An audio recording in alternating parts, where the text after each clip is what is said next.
All right. Thank you so much. All right. Thank you. Next thing, we get ready to move very quickly, is you got to determine where you are. What was the first secret? Taking a hold What's of the second strength secret? for me. Alter your belief system. Third one is determine where you are. It's a life satisfaction circle. I think we're going to wrap up with this. You have a little wheel in your packet. And basically, what this is really going to tell the truth about what your life looks like right now. And if you think about where you are mentally, spiritually, emotionally, financially, physically, relationally, I would ask you to color in the box to your degree of satisfaction. And you should have a pencil that you can use for that. But you see those little notches? See those little, see these little notches? So that's like 3, 6, 9, 10. So if you color in this part, that means you about 3 in your emotions. You feel like, you know, you're basket case. If you color in 10, that means that you're doing pretty good with your finances. So each of those quadrants, you want to color in how you feel about your life. I'm going to give you 2 minutes to do that. And then we're going to wrap this section up. All right, let me do this one more time. Okay. You're coloring in this part right here. You're shading in. See where it says spiritual? You want to shade in this whole area. Okay. Oh, yeah, that's why I asked. Yes, no worries. You want to shade in this whole area. See where it's connected to spiritual? Not just this little notch. That's just your measuring point. But this whole area here, you want to. So we shading it in to show what? To show how you feel about it.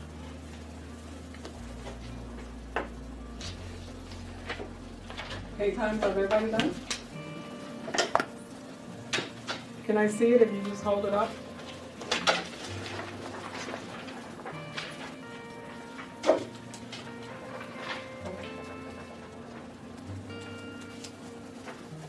Okay.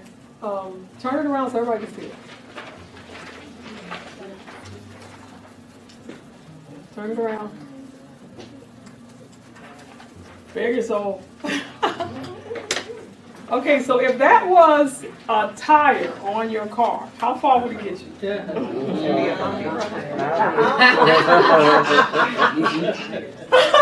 Need new tires.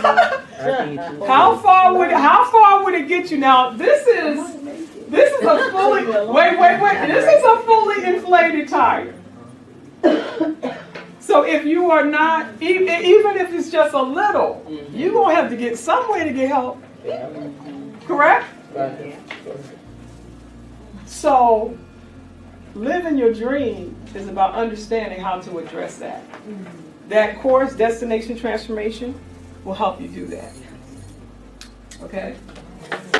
The next step, and then we're gonna shift, is the fourth secret. What was the first secret? Holistic, how to have a holistic approach to life. Second one? Alter your belief system. How are you going to do that? And the third?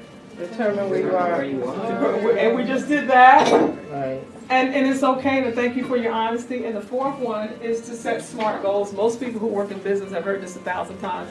But I had to put it in here because that's really what your Dream Life Blueprint is all about. Once you start setting your goals, you're going to use your notebook and you're going to address all of these issues in a smart way to set smart goals. So the first one is specific. You want to be specific about your goal. Being happy is not specific. I just want to be happy. That's not specific. How happy do you want to be? Right. I want to be so happy that my mother laughs.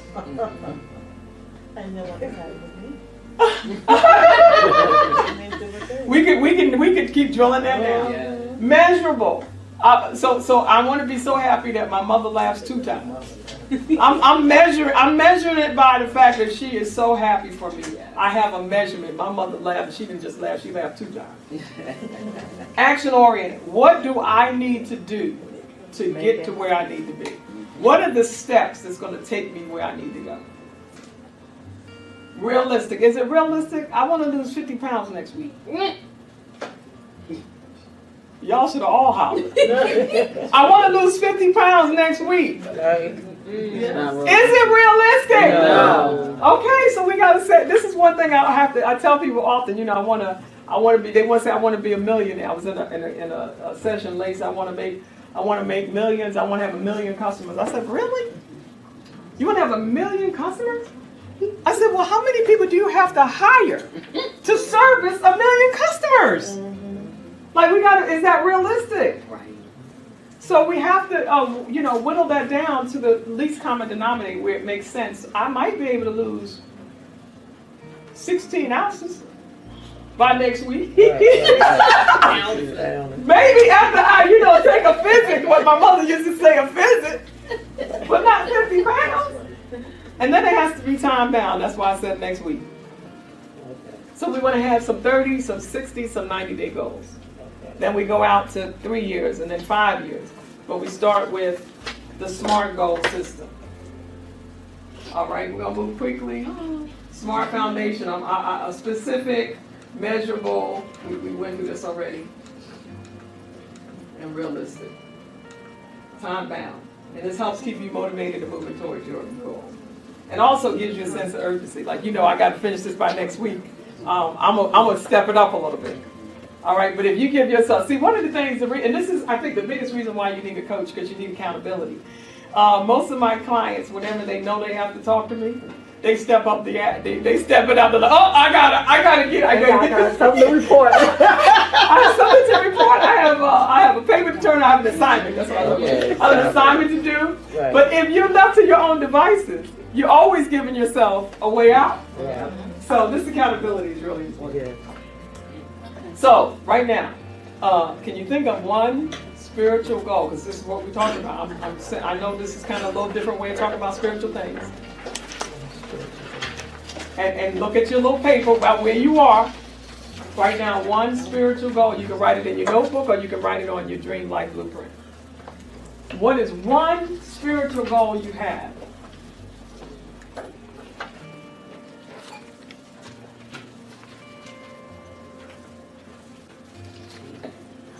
And this is just getting started. This is just getting the ball rolling.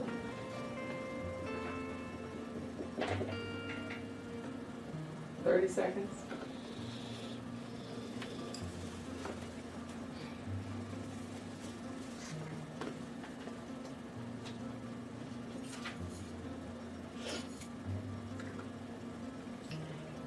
So I want you to look at their goal and let's read this together.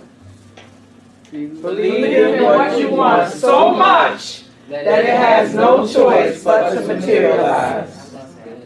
You got to believe in it so much that it is possible, that it can't help but come to pass. Right. Even though it feels difficult, even though there are challenges, Right. you got to believe. You got to believe. I think we're gonna. Okay. I'm gonna ask you a question. I think it's on the board. What is one spiritual practice? What is one spiritual practice that you have that allows you to dream bigger? We're gonna go around really quickly. What's one spiritual practice? And going to church is not one of them. What's one spiritual practice that you have on a personal basis, not just you, that helps you to dream bigger? Yes. In my meditation and prayers, I pray that I serve God every day by doing something for someone. Okay. And that helps me think out of the box when the opportunity presents itself. Awesome. I wrote down that I practice daily devotional reading because that helps me to have more gratitude and awareness throughout the day. Yes. I get up at the same time. I try to practice consistency. I get up at the same time every day and go into my room and pray and do devotion. So the consistency for me, like get up, do it, and make a habit of it. Awesome. I heard devotion twice, and everybody may not understand what that means. When I say devotion, time with God, reading my Bible, Okay. getting to my word, getting getting restored for the day, Okay. getting replenished, and hearing from him, just sitting in quiet time, hearing from him. Okay. That's what I meant. Okay. But everybody doesn't understand. Like we talk in language sometimes. Yes, dear. I practice the discipline of silence. I've been doing that for 3 years. I don't listen to the radio much or watch television, and I ride in my car with less noise because it helps me.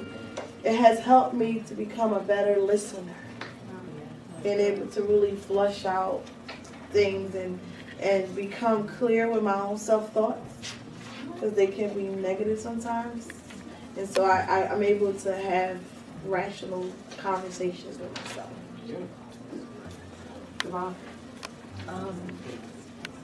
I have changed my prayer over the years, and I want to say within the past, especially within the past year, my prayer has changed so that I stopped waking up thinking that when I pray I had to keep asking God for things.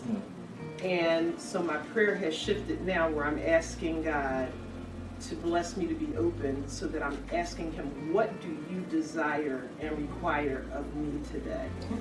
And I found that that's made a difference. I think. In my meditation, it's being connected with myself so that I can be more open to what my true purpose is and how I want to show up every day. One more. I would say I agree with what everyone said, but my biggest thing is just to remember if someone else is providing negativity as far as what I'm trying to do, just to focus on, okay, God, what do you want from me, not what do people around me want. Awesome. One more response? Oh, sure. Well, along with the daily devotions, what I do is that I journal, because I want to see my daily walk with him. And, you know, during my daily devotions, I do carry him with me all day long, so that, you know, I can feel the revelations that are coming, so that I can feel his presence. But at the same time, I don't want to forget what I've experienced, so I journal. And sometimes take a look back to see exactly how he's shown up and, you know, how I made it through one more day. Wow. Awesome. I wanted to share something. That too is what I've been doing for the last years, journaling as I study, as I do devotionals and things. But now I hear the Lord telling me it's time for me to take the journey, and whereas I want to serve him more by serving others. Okay. Awesome. Awesome. Give yourselves a hand. Everybody should have a spiritual practice that grounds you and connects you back to yourself and your creator. So, one thing I wanted to show you, then we're going to take a break. This, can everybody see this? I'm going to read it, so I just want to. Really? She is on a journey. So basically, this is a greatest. This is I can't see his name, so I can't call it. But somebody came up with this: how we shift in our minds to get to where we want to be. Okay. And a fixed mindset, if the intelligence is static, just doesn't go anywhere. A growth mindset, the intelligence can be developed. When you have a fixed mindset, it leads to a desire to look smart. You want to look smart. When you have a locked mentality, you just want everybody to think you're okay. In fact, not just okay, that you're better than you actually are. And that presents the fact that you avoid challenges. A growth mindset leads to a desire to learn, and therefore a tendency to embrace the challenges. Bring it on. And the fixed mindset sees obstacles and gives up easily. I can see there's a few people in this room didn't give up easily. They got up early in the morning. Mm-hmm. On a Saturday at 9 o'clock. Well, she got up real early today. But a growth mindset persists in the face of setbacks. Mm-hmm. A fixed mindset sees effort as fruitless. Doesn't make sense. Nothing's going to happen anyway. A growth mindset sees effort as a path to mastery. A fixed mindset ignores useful negative feedback. I would like to say constructive. But sometimes we do get negative feedback. I would venture to say we need negative feedback.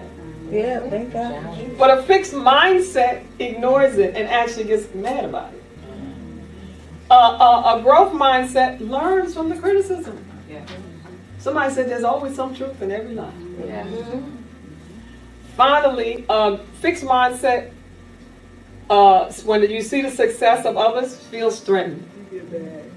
And a growth mindset finds lessons and inspiration in the success of others. Yeah. So now, as a result, they may plateau early and achieve less than the full potential because the mindset is fixed. Don't worry, I'm gonna send some of these materials to you, so don't worry about it. And then, as a result of having a growth mindset, you reach even higher levels of achievement.